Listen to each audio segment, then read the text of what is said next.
What is going on, guys? I'm back with a new video, and today I'm going to be starting a new series on the channel.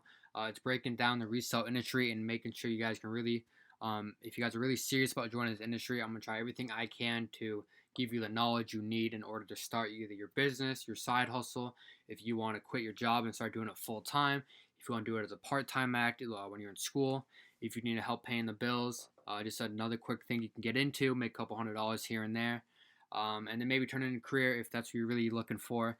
The possibilities are endless when it comes to the resale industry. It's over $1 billion. You only take yourself as far as you push yourself. If you don't want to go full in, you don't have to. If you want to go all in and go for it, there's possibilities of you set up early retirement doing this. And I'm not even joking with you guys. There's a lot of money and a lot of opportunities to make connections as well in this business, and that's why I got in personally, and that's why I want to share my knowledge with other people in order to give them an opportunity to succeed in whatever they may like down the road. Reselling may just be a stepping stone. Reselling may be the final goal. It all works out for each individual goal. So let's get into it. So in order to become a reseller, you got to handle not being liked by sneakerheads. Now, sneakerheads are the people that want to buy the sneaker for the feet. They want to wear them personally. So they're looking to buy the sneaker for retail and wear them as in you're buying it for retail and selling it for resale value, so you're making them pay a premium price if they don't get the sneaker that they want on release day. But you don't have to worry about that. You're doing this to benefit yourself, and they can, if they don't get the sneaker, that's their problem. They can pay the premium price. You got to worry about yourself in this. I would not worry about them at all. You got to be fast acting. You just got to jump on a sneaker and you just got to buy it, because sites will sell out in seconds. So you got to make sure you're ready right when the drop happens, and you just got to buy it. No questions asked. Of course, do your research ahead of hand. I make resale videos on just about every single release that will happen in the streetwear and sneaker world. You guys can always come back to my channel and check that out as well. Now, in this video, I'm going to be going over the terminology of sneakers. So there's a bunch of terms you guys need to know in order to really get comfortable with talking with sneakerheads and just being inside the community in the industry. So to start off, we have the sneakerhead. I said this before.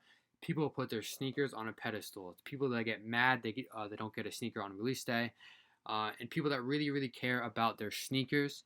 They'll have like plastic totes to put them in. They'll sometimes wrap them up if they want to wear them, but they don't want to dirty them. They'll probably clean them after every single time they wear them. So yeah, that's a sneakerhead for you, and they're probably going to be the people buying most of your stock, most of your sneakers. So yeah, so that's a sneakerhead. And then dead stock is a brand new pair of sneakers, brand new in the box, brand new packaging. Even the tissue's not even ripped. The sneaker's unlaced, never worn, not really tried on either.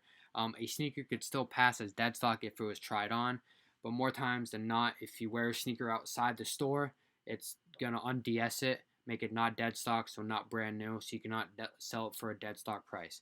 Now, a sneaker is like a car. As soon as you drive the car in the lot, it's going to depreciate in value a whole lot. Same thing with the sneaker. If you wear it outside once, get one tiny scuff, one little dirt stain on it, the value depreciates so much. So make sure you don't just wear your sneakers if you're looking to resell them, because you won't turn a profit if you do wear them even just once. So I would just keep them in the box, keep them on a shelf until you have a seller or a buyer.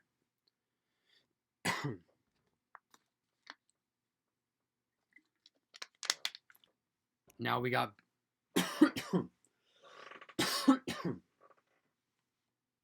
now we got beaters. Beaters are just trashed sneakers. Dirty, they got cuts, they're scuffed, they got stains, and they're just overall not in the shape that they used to be. But a lot of beaters still have value, especially for Jordans and Yeezys. They still have beaters, and people do resell beaters. People either throw them away or underprice them so much because they're dirty. There's definitely an opportunity to buy those and then clean them up and then sell them for a higher price. But do not throw away your beaters, and do not pass up on a cheap beater as well, because there's always money to be made when it comes to those sneakers as well. Because not everybody can afford a brand new pair of sneakers, especially when it comes to Jordan Yeezys, where they go for $200, $300, $400 a pair. Sometimes people might have to settle for a beater, which is completely fine, whatever's in your budget, as long as they get the shoes that they want to wear. Now, manual. Now, I'm a manual user. I don't bot. So manual is buying a sneaker or clothing item without automated bot system. So people have bots where they can buy 4, 5, 6 different pairs of sneaker on one release on one website. And that's when it comes to really into reselling. That's where the money can really be made there. But for manual users, you might get 1 or 2 sneakers a drop per sneaker. It depends if you use a different website or not, or if you get lucky through raffles and etc. So yeah, so that's manual. So now we got the bot. The bot's automated system to buy sneakers. So bots are pretty expensive. I know there's like Balco is one of the better bots. They run like $500 a year, and then you have to renew a subscription every 6 months. But they're definitely worth it if you know how to bot, and if you're gonna really become a serious reseller. I would definitely recommend getting a bot or multiple, because you can definitely turn a profit. You can get 10 to 15 pairs, maybe a little less lucky, 5 pairs at least. Once again, if you make $50 a pair, you get 5 pairs. That's a lot of profit to be made there. So yeah, bots are just automated systems that will automatically buy a sneaker for you, and it helps getting multiple sneakers to your front door. So now we got Brick, a sneaker that has no resale value. A lot of stock sneakers are bricks. Like if you go into a Dick's Sporting Goods, all the sneakers on the wall, they more than likely have no resale unless they're marked down like crazy. And then some sneakers may look like they have resale when they're first announced, and then when it comes closer to release day, you realize there's no real demand for them, so they're gonna brick. So there's no resale value in bricks. If someone said the sneaker's gonna brick, do not go for it. Do not try to resell it, because you just end up losing money or wasting your time if you do get a chance to return it for free. Just stay away from all like brick sneakers. So now we're gonna get into a brick flip. So it's very little resale value. So when someone says it's a brick flip, there's gonna be some risk involved. You may make 10 or 5 or 10 bucks a pair, but if you can get 5, 6 pairs, because not a lot of people are going after them, if you do take the time for that and you have the capital for that, you could make $50 on that release. But then again, there is a risk involved with that too. So now we're getting to lunch money. It's a little amount of resale value. Now I'll list lunch money between $10 and $20. You know, if you're gonna get lunch with your friends, whatever you'll spend is probably what you'll make for a sneaker that's listed as lunch money. This term is used pretty often. I use it often in my videos, and some people ask me about like what I mean by lunch money. It's like $10 to $20. Maybe if you're lucky, the sneaker will go up to $30. Be a little higher value than people may think. So now we got Cook Group. Now a Cook Group is like a group chat that's likely paid for. Like I pay $30 a month for Cook Group, and I'm very happy with it. I've never had any problems with it, and it's upped my resale game a ton. I do pay $30 a month, but I make that back on just about the first release, because they give out early links, all the websites that's dropping, the resale predictions, and then there's so much more that comes into it. If there's like a shock drop, they'll send the link immediately. You can hop on that. A super advantage over the people who do not have a Cook Group.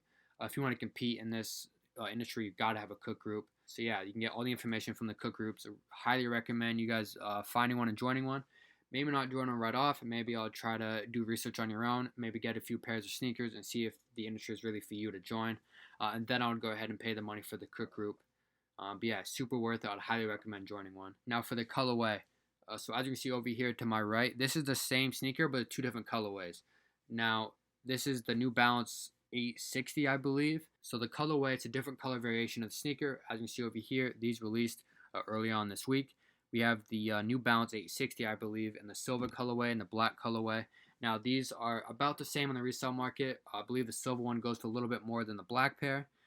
Yeah, just to keep in mind, not all of the same silhouette of the sneaker is going to have the same resale value. It really depends on the colorway and how it blends and how people feel about it. So I'd be very careful with that, especially since these 2 sneakers released today at the same time. The silver pair was targeted higher than the black pair. You just want to keep in mind of that. Some colorways of a sneaker may be a brick, and then some colorways might have a ton of resale. You just never really know. Now we got the OG, the original colorway, the silhouette. Like for example, the Jordan 1 Bread, I believe came out in 1985, and since then they have retroed it a bunch. So we'll get into the retro. It's a remake of the OG. A very favorable colorway and a very hype colorway that's been out for a while now. They'll make a retro of it, maybe upgrade the technology in it, but the colorway and the look will relatively stay the same, so they can make more sales. And a lot of retros have a lot of resale value because they're only retroing it because the OG was in such high demand. So yeah, so that's what a retro is. Now we're going to get to the Grail. Now the Grail is the most wanted sneaker by an individual.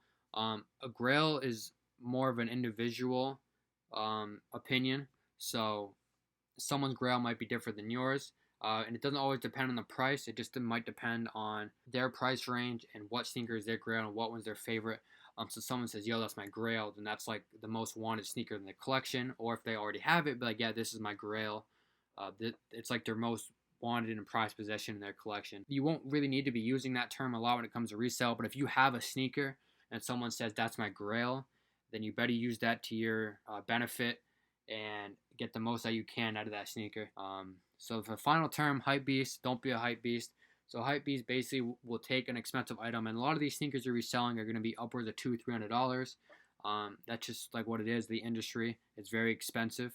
But they'll take this item, they'll wear it, they'll showcase it, and they'll just flex it all the time. They'll make other people feel like less valuable because they have the most expensive merch on. They have the expensive Jordans or the Supreme. They have some Supreme pants or whatever. They're just flexers. You don't want to be one of them. But they'll probably end up buying all your clothes anyways and all your sneakers. So you're making them pay the premium price. So if they want to go ahead and pay that, they can go ahead and do that themselves, as long as they're profiting at the end of the day. So that's pretty much it for this video. Next video, I'm going to be going over how much money you really do need to start this industry, which isn't a whole lot, but I'm going to go over that video and kind of go over the techniques how to get started. So stay tuned for that video, and I'll see you in the next one.